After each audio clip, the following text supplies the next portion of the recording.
Hello दोस्तों, आप सभी का स्वागत है मेरे चैनल ज्ञान मंदिर में। तो आज मैं आपको सुनाऊंगी मुंशी प्रेमाचंद्र के उपन्यास प्रेमा प्रेमा के पार्ट 6 के बारे में। अगर इस कहानी के आगे के पार्ट को नहीं सुना है तो जाइए मेरे चैनल पर सुनिए। तो आइए शुरू करते हैं। मुँह पर 100 दूरे। पूर्णा ने गजरा पहन तो लिया, मगर रात भर उसकी आंखों में नींद नहीं आई। उसकी समझ में यह बात न आती थी कि अमृत राय ने उसे गजरा क्यों दिया। उसे ऐसा मालूम होता था कि पंडित बसंत कुमार उसकी तरफ बहुत क्रोध से देख रहे हैं। उसने चाहा कि गजरा उतार कर फेंक दूं, मगर नहीं मालूम क्यों उसके हाथ कांपने लगे।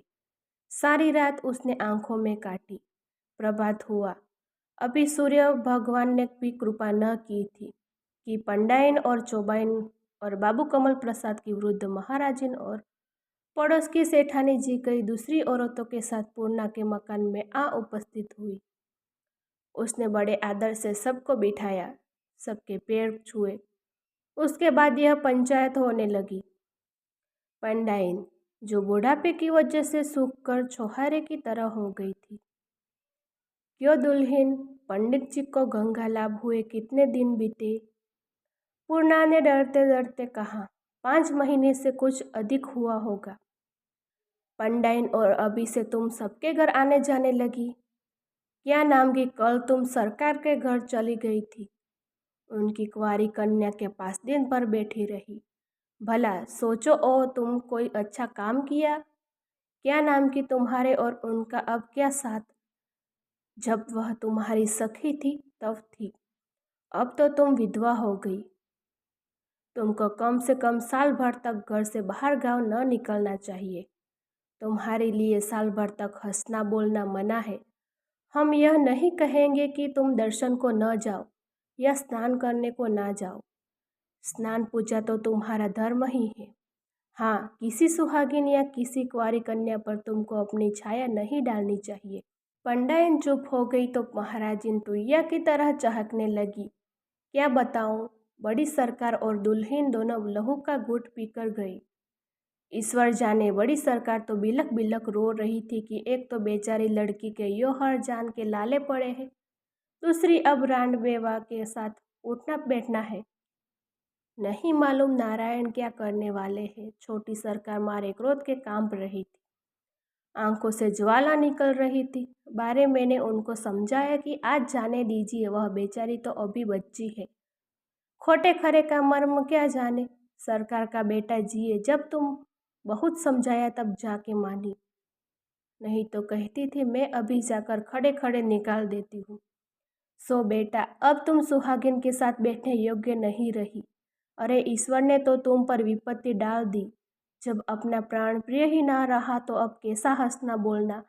अब तो तुम्हारा धर्म यही है कि चुपचाप अपने घर में पड़ी रहो, जो कुछ रखा सूखा मिले खाओ पियो, और सरकार का बेटा जिए, जहाँ तक हो सके धर्म के काम करो। महाराजिन के चुप होते ही चौबाइन गरजने लगी। यह एक मोटी भदेसिल और अड़धेड़ी औरत थी। भला इनसे पूछा कि अभी तुम्हारे दूल्हे को उठे 5 महीने भी न बीते, अभी से तुम कंगी चोटी करने लगी? क्या कि तुम अब विधवा हो गई हो, तुमको अब श्रृंगार पेटारे से क्या सरोकार ढहरा? क्या नाम की मैंने हजारों औरत को देखा है जो पति के मरने के बाद गहना पाता नहीं पहनती, हंसना बोलना तक छोड़ देती है। यह न कि आज तो सुहाग उठा और कल श्रृंगार पटार होने लगा। मैं लल्लो पत्तों की बात नहीं जानती, कहूँगी सच, चाहे किसी को तीखा लगे या मीठा। बाबू अमृत राय का रोज रोज आना ठीक नहीं है कि नहीं सेठानी जी? सेठानी जी बहुत मोटी थी और भारी भारी गहनों से लदी थी। मांस के लोथड़े हडरियों के से अलग होकर नीचे लटक रहे थे। इसकी भी एक बहू रांड हो गई थी, जिसका जीवन इसने व्यर्थ कर रखा था। इसका स्वभाव था कि बात करते समय हाथों को मटकाया करती थी। महाराजिन की बात सुनकर जो सच बात होगी सब कोई कहेगा, इसमें किसी का क्या डर। भला किसी ने कभी रानवेवा को भी माथे पर बिंदी देते देखा है? जब सुहाग उठ गया तो फिर सिंदूर कैसा? मेरी भी तो एक बहू विधवा है, मगर आज तक कभी मैंने उसको लाल साड़ी नहीं पहनने दी। न जाने इन छोकरियों का जी कैसे है कि विधवा हो जाने पर भी श्रृंगार पर जी ललचाया करता है। अरे इनको चाहिए कि बाबा अब रांड हो गई, हमको निगोड़े श्रृंगार से क्या लेना। महाराजिन कहती है, सरकार का बेटा जिए, तुम बहुत ठीक कहती हो सेठानी जी। कल छोटी सरकार ने जो इनको मांग में सिंदूर लगाए देखा तो खड़ी टक रह गई। दांतों तले उंगली दबाई कि अभी 3 दिन की विधवा और यह श्रृंगार। सो बेटा, अब तुमको समझा बुझा कर काम करना चाहिए, तुम अब बच्ची नहीं हो।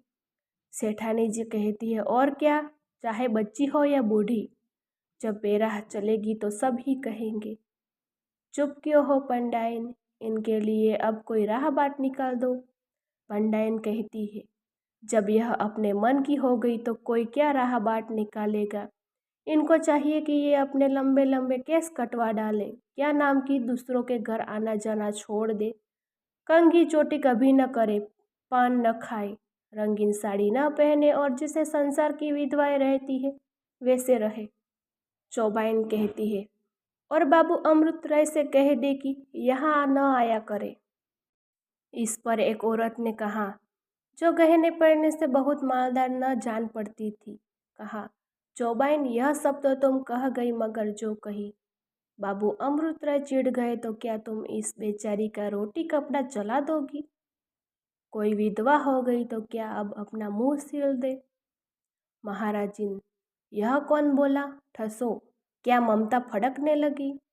सेठानी जी कहती है, तुझे किसने बुलाया जो आके बीच में बोल उठी। रांड तो हो गई हो, काहे नहीं जाके बाजार में बैठती हो। चौबाइन कहती है, जाने भी दो सेठानी जी, इस बोरी के मुंह क्या लगती हो। सेठानी कहती है, इस मुई को यहाँ किसने बुलाया, यह तो चाहती ही जैसे मैं बेहाया हो वैसा ही संसार हो जाए। महाराजिन, हम तो सीख दे ही रही थी तो इसे क्यों बुरा लगा। यह कौन होती है बीच में बोलने वाली। चौबाइन, बहन उस कूटनी से नाहक बोलती हो, उसको तो अब कूट नापा करना है। इस भारतीय कूटतियों द्वारा सीख देकर यह सब स्त्रियां यहाँ से पधारी। महाराजिन भी मुंशी बद्री प्रधान के यहाँ खाना पकाने गई। इनसे और छोटी सरकार से बहुत बनती थी, वह इन पर बहुत विश्वास रखती थी। महाराजिन ने जाते ही सारी कथा खूब नमक मिर्च लगाकर बयान की और छोटी सरकार ने भी इस बात को गांठ बांध लिया और प्रेमा को झलाने और सुलझाने के लिए उसे उत्तम समझकर उसके कमरे की तरफ चली। यो तो प्रेमा प्रतिदिन सारी रात जगा करती थी, मगर कभी कभी घंटे आधे घंटे की नींद आ जाती थी। नींद क्या आती, एक ऊँघ सी आ जाती थी।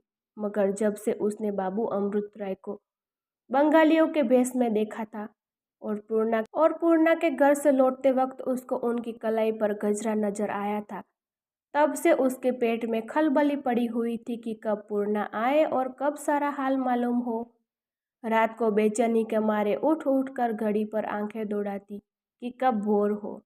इस वक्त जो भावस के पैरों की चाल सुनी तो यह समझकर कि पूर्णा आ रही है, लपक हुई दरवाजे तक आई, मगर जो ही भावज को देखा ठिठक गई और बोली, कैसे चली भाभी। भाभी तो यह चाहती ही थी कि छेड़छाड़ के लिए कोई मौका मिले। यह प्रश्न सुनते ही तिनका का बोली, क्या बताऊँ कैसे चली, अब से जब तुम्हारे पास आया करूँगी तो इस सवाल का जवाब सोच कर आया करूँगी। तुम्हारी तरह सबका लहू थोड़े ही सफ़ेद हो गया है कि चाहे किसी की जान निकल जाए, चाहे घी का घड़ा ठलक जाए, मगर अपने कमरे से पाँव बाहर न निकाले। प्रेमा ने वह सवाल यूं ही पूछ लिया था। उसके जब यह अर्थ लगाए गए तो उसको बहुत बुरा मालूम हुआ। बोली, भाभी तुम्हारे तो नाक पर गुस्सा रहता है, तुम जरा सी बात का बतंगड़ बना देती हो। भला मैंने कौन सी बात बुरा मानने की कही थी। भाभी कुछ नहीं, तुम तो जो कुछ कहती हो मानो मुंह से फूल झाड़ती हो। तुम्हारे मुंह से मिश्री घोली हुए है ना, और सबके तो नाक पर गुस्सा रहता है, सबसे लड़ाई करती हो। प्रेमा, भावज इस समय मेरा तो चित्त बिगड़ा हुआ है, ईश्वर के लिए मुझे मत उलझो, मैं तो यूं ही अपनी जान को रो रही हूँ। उस पर से तुम और भी नमक छिड़कने आई। भाभी कहती है, हाँ रानी, मेरा तो चित्त बिगड़ा हुआ है, सर फिरा हुआ है। जरा सीधी सादी हूँ ना, मुझको देखकर भगा करो। मैं कटी कुतिया हूँ, सबको काटती चलती हूँ। मैं भी यारों को चुपके चुपके चिट्ठी पत्र लिखा करती, तस्वीरें बदलना करती, तो मैं भी सीता कहलाती और मुझ पर भी घर भर जान देने लगता। मगर मानो ना मानो, मैं तेरा मेहमान। तुम लाख जतन करो, लाख चिट्ठियाँ लिखो, मगर वह सोने की चिड़िया हाथ आने वाली नहीं है। यह जली कटी सुनकर प्रेमा के जब्त न हो सका। बेचारी सीधे स्वभाव की औरत थी। उसका वर्षों से विरह की बंगनी में जलते जलते कलेजा और भी पक गया था। वह रोने लगी। भावज ने जब उसको रोते देखा तो मारे हर्ष के आंखें जगमगा गई। हतेरे की कैसा रुला दिया, बोली, बिलखने की क्या लगी? क्या अम्मा को सुनाकर देश निकाला करा रोगी? कुछ झूठ थोड़ी कहती हूँ। वही अमृत राय जिनके पास आप चुपके चुपके प्रेम पत्र भेजा करती थी, अब दिन दहाड़े उस रणपूर्णा के घर आते हैं और घंटों वही बैठा करते हैं। सुनती हूँ फूल के गजरे ला लाकर पहनाते हैं, शायद दो एक गहने भी दिए हैं। प्रेमा इससे ज्यादा न सुन सकी, गिड़गिड़ा कर बोली, भाभी, मैं तुम्हारे पैर पड़ती हूँ, मुझ पर दया करो। मुझे जो चाहे कह लो, बड़ी हो, जी चाहे मार लो, मगर किसी का नाम लेकर और उस पर छटे रखा कर मैंने कदल को मत जलाओ। आखिर किसी के सर पर झूठ मूठ अपराध क्यों लगाती हो? प्रेमा ने तो यह बात बड़ी दीनता से कही, मगर छोटी सरकार छुरे रखकर पर बिगड़ गई। चमक कर बोली, हाँ हाँ रानी, मैं दूसरों पर छुरे रखकर तुमको जलाने आती हूँ ना। मैं तो झूठ का व्यवहार करती हूँ। मुझे तुम्हारे सामने झूठ बोलने से मिठाई मिलती होगी। आज मोहल्ले भर में घर घर यही चर्चाएं हो रही है। तुम तो पढ़ी लिखी हो, भला तुम ही सोचो, एक 30 वर्ष के सड़े मर्द का पूर्णा से क्या काम?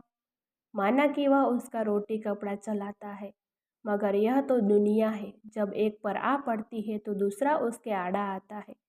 भले मनुष्यों का यह ढंग नहीं है कि दूसरों को बहकाया करे, और उस छोकरी को क्या कोई बहकाएगा? वह तो आप मर्दों पर डोरे डाला करती है।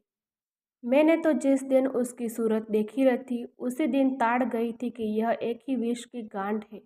अभी 3 दिन भी दूल्हे को मरे हुए नहीं बीते कि सबको जमकड़ा दिखाने लगी। दूल्हा क्या मरा, मानो एक बला दूर हो गई। कल जब वह यहाँ आई थी तो मैं बाल बुंदा रही थी, नहीं तो ठेवड़ी के भीतर तो पैर धरने ही नहीं देती। चुड़ैल कही कि यहाँ आकर तुम्हारी सहेली बनती है। इसी से अमृत राय को अपना यौवन दिखाकर अपना लिया। कल कैसा लचक लचक कर ठुमक ठुमक कर चलती थी, देख देख कर आंखें फूटती थी। खबरदार, जो अब कभी तुमने उस चुड़ैल को अपने घर यहाँ बिठाया, मैं उसकी सूरत नहीं देखना चाहती। जबान वह बला है कि झूठ बात का भी विश्वास कर लेती है। छोटी सरकार ने जो कुछ कहा वह तो सब सच था। भला उसका असर क्यों ना होता? अगर उसने गजरे लिए हुए जाते न देखा होता तो भावस की बातों को अवश्य बनावट समझती। फिर भी वह ऐसी ओछी नहीं थी कि उसी वक्त अमृत राय और पूर्णा को कोसने लगती और यह समझ लेती कि उन दोनों में कुछ सांठ-गांठ है। हाँ, वह अपनी चारपाई पर जाकर लेट गई और मुंह लपेटे कर कुछ सोचने लगी। प्रेमा को तो पलंग पर लेटकर भावस की बातों को तोलने दीजिए और हम मर्दाने में चले। यह एक बहुत सजाया हुआ लंबा चौड़ा दीवाना खान है।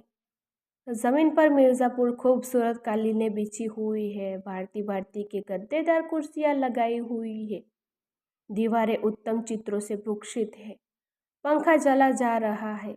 मुंशी बद्री प्रसाद एक आराम कुर्सी पर बैठे एक लगाए अखबार पढ़ रहे हैं। उनके दाएं बाएं की कुर्सियों पर कोई और महाशय रईस बैठे हुए हैं।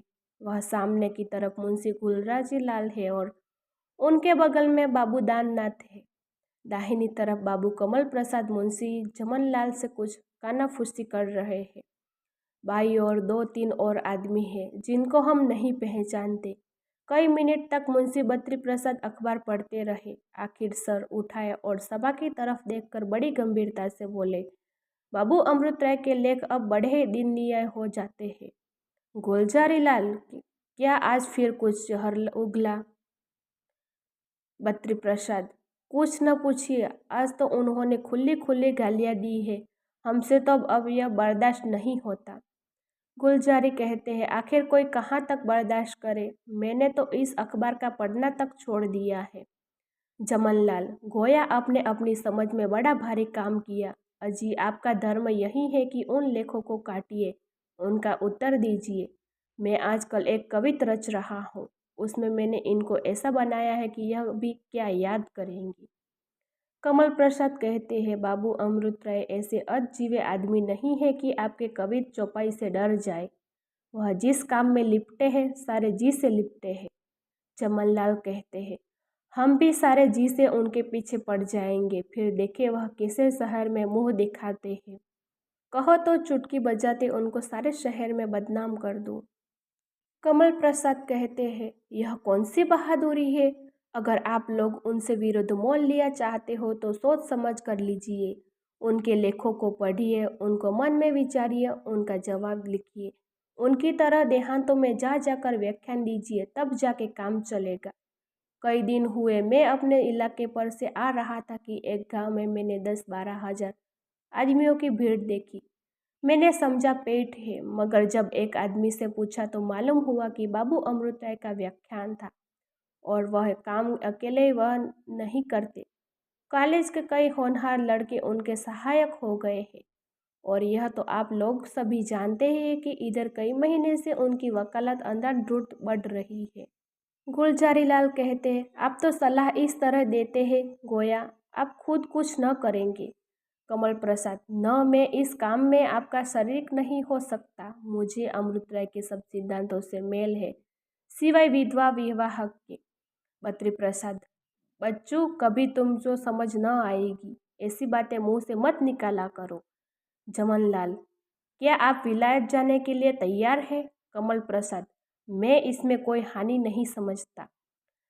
गुलजारी लाल, यह नहीं बिगड़े हैं, इनको अभी अस्पताल की हवा खिलाइए। बद्री प्रसाद, बच्चा तुम मेरे सामने से हट जाओ, मुझे रोज होता है। कमल प्रसाद को भी गुस्सा आ गया। वह उठकर जाने लगे कि 2-3 आदमियों ने मनाया और फिर कुर्सी पर लाकर बिठा दिया। इस बीच में मिस्टर शर्मा की सवारी आई। अब वही उत्साही पुरुष है जिन्होंने अमृत राय को पक्की सहायता का वादा किया था। इनको देखते ही लोगों ने बड़े आदर से कुर्सी पर बिठा दिया। मिस्टर शर्मा उस शहर के म्यूनिसिपैलिटी के सेक्रेटरी थे। गुलजारी लाल, कहिए पंडित जी, क्या खबर है? मिस्टर शर्मा मूछों पर हाथ फेरकर, वह ताज खबर लाया हूँ कि आप लोग सुनकर फड़क जाएंगे। बाबू अमृत राय ने दरिया के किनारे वाली हरी भरी जमीन के लिए दरखास्त है। सुनता हूँ वहाँ एक अनाथालय बनवाएंगे। बद्री प्रसाद, ऐसा कदापि नहीं हो सकता। कमल प्रसाद, तुम आज उसी जमीन के लिए हमारी तरफ से कमेटी में दरखास्त पेश कर दो। हम वहाँ ठाकुर द्वारा और धर्मशाला बनवाएंगे। मिस्टर शर्मा कहते हैं, आज अमृत राय साहब के बंगले पर गए थे। वहाँ बहुत देर तक बातचीत होती रही। साहब ने मेरे सामने मुस्कुराकर कहा, अमृत राय, मैं देखूंगा कि जमीन तुमको मिले। गुलजारी लाल ने सह हिलाकर कहा, अमृत राय बड़े चाल के आदमी हैं। मालूम होता है साहब को पहले ही से उन्होंने अपने ढंग पर लगा दिया है। मिस्टर शर्मा, जनाब, आपको मालूम नहीं अंग्रेजों से उनका कितना मेल जोल है। हमको अंग्रेज मेंबरों से कोई आशा नहीं रखनी चाहिए। वह सब के सब अमृत राय का पक्ष करेंगे। बद्री प्रसाद, जहाँ तक मेरा बस चलेगा मैं वह यह जमीन अमृत राय को न लेने दूंगा। क्या डर है? अगर और ईर्ष्याई मेंबर इनके तरफदार है। यह लोग 5 से अधिक नहीं है। बाकी 22 मेंबर अपने हैं। क्या हमको उनकी वोट भी न मिलेगी? यह भी न होगा तो मैं उस जमीन को दाम देकर लेने पर तैयार हूँ। जमनलाल, जनाब, मुझको पक्का विश्वास है कि हमको आधे से ज़्यादा वोट अवश्य मिल जाएंगे। एक बहुत ही उत्तम रीति से सजा हुआ कमरा है। उसमें मिस्टर वाल्टर साहब बाबू अमृत राय के साथ बैठे हुए कुछ बातें कर रहे हैं। वॉल्टर साहब यहाँ के कमिश्नर हैं जो साधारण अंग्रेजों के अतिरिक्त प्रजा के बड़े हितैषी और बड़े उत्साही प्रजापालक हैं। आपका स्वभाव ऐसा निर्मल है कि छोटा बड़ा कोई हो सबसे हंसकर क्षेम कुशल पूछते हैं और बात करते हैं। वह प्रजा की अवस्था को उन्नत दशा में ले जाने का उद्योग किया करते हैं और यह उनका नियम है कि किसी हिंदुस्तानी से अंग्रेजी में नहीं बोलेंगे। अभी पिछले साल जब प्लेग का डंका चारों ओर ढेर ढोर बज रहा था, वाल्टर साहब गरीबी किसानों के घर जाकर उनका हाल चाल देखा करते थे और अपने पास से उनको कंबल बांटने फिरते थे। और अकाल के दिनों में तो वह सदा प्रजा की ओर से सरकार के दरबार में वादानुवाद करने के लिए तत्पर रहते थे। साहब अमृत राय की सच्ची देशभक्ति की बड़ी बढ़ाइयाँ किया करते हैं और बहुधा प्रजा की रक्षा करने में दोनों आदमी एक दूसरे की सहायता किया करते हैं। वाल्टर मुस्कुराकर, बाबू साहब आप बड़े चालाक हैं। आप चाहते हैं कि मुंशी बद्री प्रसाद से थैली भर रुपया ले, मगर आपकी बात वह नहीं मान सकते।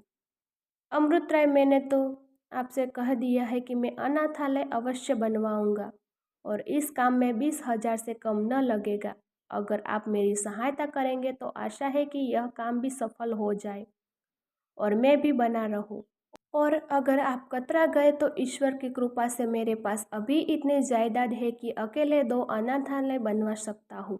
मगर हाँ, तब मैं और कामों में कुछ भी उत्साह नहीं दिखा सकूंगा। वाल्टर हंसकर, बाबू साहब आप तो जरा से बात में नाराज हो गए। हम तो बोलते हैं कि हम तुम्हारा मदद 2,000 से कर सकता है, मगर बद्री प्रसाद से हम कुछ नहीं कह सकते। उसने अभी अकेले में सरकार को 5,000 दिए हैं। अमृत राय, तो यह 2,000 मैं लेकर क्या करूँगा? मुझे तो आपसे 15,000 की पूरी आशा थी।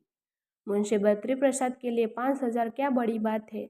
तब से इसका दुगना तो वह एक मंदिर बनवाने में लगा चुके हैं और केवल इस आशा पर कि उनको CIA की पदवी मिल जाए, वह इसका 10 गुना आज दे सकते हैं। वॉल्टर अमृत राय से हाथ मिलाकर, वेल अमृत राय, तुम बड़े चालाक हो। तुम मुंशी बद्री प्रसाद को लूटने मांगते हो। यह कहकर साहब उठ खड़े हुए। अमृत राय भी उठे। बाहर फिटन खड़ी थी, दोनों उस पर बैठ गए। साइड्स ने घोड़ों को चाबुक लगाया और देखते देखते मुंशी बद्री प्रसाद के मकान पर जा पहुंचे। ठीक उसी वक्त जहां अमृत राय से रार बढ़ाने की बातें सोची जा रही थी। प्यारे पाठकगण, हम यह वर्णन करने की इन दोनों आदमियों के पहुंचते ही वहां कैसी खलबली पड़ गई। मुंशी बद्री प्रसाद ने इनका कैसा आदर किया। गुलजारी लाल, दाननाथ और मिस्टर शर्मा कैसी आंखें चुराने लगे। या साहब ने कैसे काट छाट की बातें की और मुंशी जी को CIA की पदवी की किन शब्दों में आशा दिलाई। आपका समय नहीं गंवाया चाहते। खुलासा यह कि अमृत राय को यहाँ से 70,000 रुपया मिला। मुंशी बद्री प्रसाद ने अकेले 12,000 दिया तो उनकी उम्मीद से बहुत ज्यादा था। वह जब यहाँ से चले तो ऐसा मालूम होता था कि मानो कोई घड़ी जीते चले जा रहे हैं। वह जमीन की जिसके लिए उन्होंने कमेटी में दरखास्त की मिल गई थी और आज ही इंजीनियर से उनको नाप कर अनाथालय का नक्शा बनाना आरंभ कर दिया। साहब और अमृत राय के चले जाने पर यहाँ तो बातें होने लगी। जमनलाल, यार हमको तो इस लौंडे ने आज 500 के रूप में डाल दिया। गुलजारी लाल, जनाब आप 500 को रो रहे हैं, यहाँ तो 1,000 पर पानी फिर गया। मुंशी जी तो CI की पदवी पावेंगे, यहाँ तो कोई राय बहादुरी को भी नहीं पूछता। कमल प्रसाद, बड़े शौक की बात है कि आप लोग ऐसे शुभ कार्य में सहायता देकर पछताते हैं। अमृत राय को देखिए कि उन्होंने अपना एक गांव बेचकर 10,000 रुपया भी दिया और उस पर दौड़ धूप अलग कर रहे। मुंशी बद्री प्रसाद, अमृत राय बड़ा उत्साही आदमी है, मैंने आज इसको जाना। बच्चे कमल प्रसाद, तुम आज शाम को उनके यहाँ जाकर हमारी ओर से धन्यवाद देना। चमनलाल, आप क्यों न प्रसन्न होगे, आपको तो पदवी मिलेगी ना। कमल प्रसाद, अगर आपका वह कविता तैयार हो तो जरा सुनाइए। दाननाथ जो अब तक चुपचाप बैठे हुए थे बोले, अब आप उनकी निंदा करने की जगह उनकी प्रशंसा कीजिए। मिस्टर शर्मा, अच्छा जो हुआ सो हुआ, अब सभा विसर्जन कीजिए। आज यह मालूम हो गया कि अमृत राय अकेले हम सब पर भारी है। कमल प्रसाद, अपने नहीं सुन, सत्य की सदा जय होती है। आगे की कहानी सुनने के लिए बने रहिए मेरे पार्ट 7 में।